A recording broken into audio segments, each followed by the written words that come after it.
Let me get Vivek Rajpal in for his thoughts on what's happening on the currency markets. He's strategist at Nomura India. Vivek, good morning. Thanks so much for joining us. Sorry I've kept you waiting.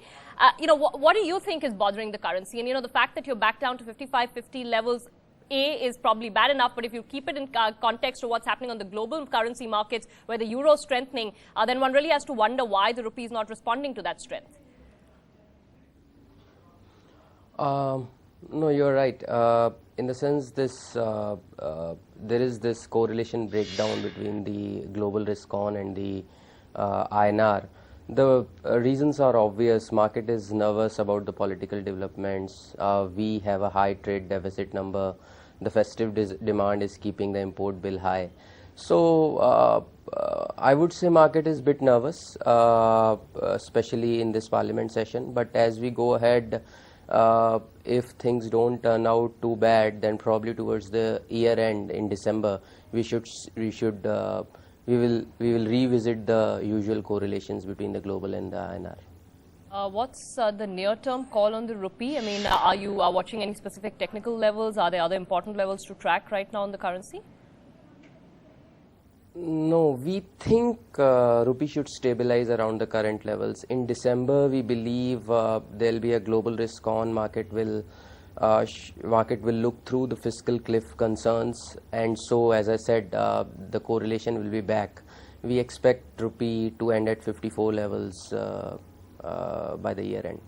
The near term, though, Vivek, you probably can't rule out a breach of 56. I mean, is there a threat to move back towards 57 kind of levels on the rupee? If the political scenario does not get resolved, if you don't see, a good GDP number, all of that, do you think it could push the rupee down into a slightly lower band, maybe 56 to 57 kind of band?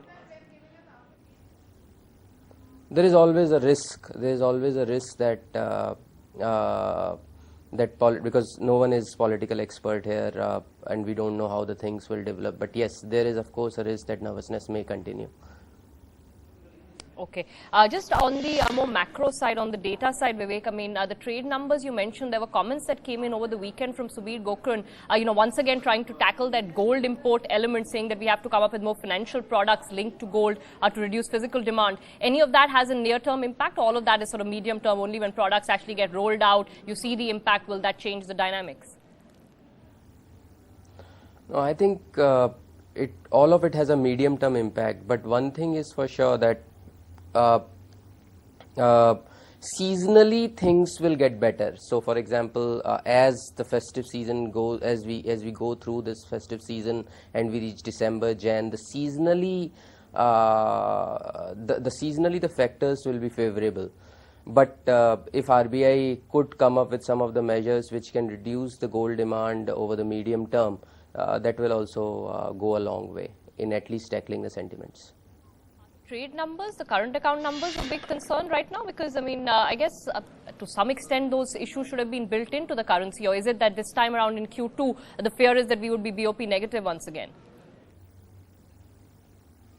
No, that is not the fear. The fear, I mean, I was more talking from the trade deficit numbers. Last trade deficit number was very high.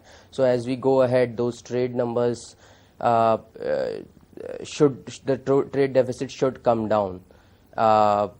Because seasonally things will look better. In the festive season there is a huge gold demand, but as we head towards December, Jan, the trade deficit should come down. The only thing to note would be how over the medium term we tackle those issues, such as, I mean, of course, the latest comments from RBI were more from medium term perspective.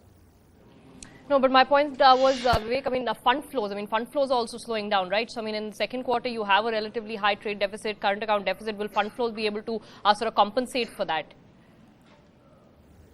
So, we are seeing there is the fund flows are kind of continuing, yet the currency is in pressure because of the seasonal demand. As I said, as we go ahead, we expect December the fund flows to continue, the FI investment to continue, because we believe the global risk on will continue. Seasonally gets adjusted, we may see some benefit on the currency front towards the December end. Beyond that, it will highly depend on how the things pan out further from there.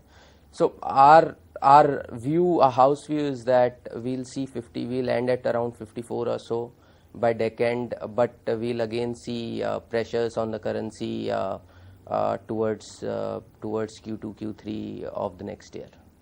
Just last question, Vivek, on the bond markets. What is sort of moving the bond markets right now? We haven't got any clarity from the government on any additional borrowings, although latest sort of source-based reports are suggesting you'd go, the government is looking at 5.7, 5.8 as the deficit number now. How's the bond market looking right now? So I think bond markets are looking at two things. Of course, the possibility of extra borrowing, which market is, I believe, open to, but it's more of a Q4 FY13 story. In the near term, market is waiting for any open market operations announcement. The liquidity deficit has clearly breached RBI's comfort level, and so market is hoping for open market operation, RBI to come up with open market operations very soon. All right, that was a hope last week also. We didn't get anything though, but I guess advance tax, payments as they get closer, maybe then. Thanks so much, Vivek. Always good to talk to you, get your view on both the currency markets and also the money markets. Do you have the NDTV Profit app? All the markets, all the news and your own homemade, ready-made portfolio available there for you. We will right now answer what you should sell, what you should buy when markets are down. Download at ndtvprofit.com/apps. Get the best app from the channel you trust.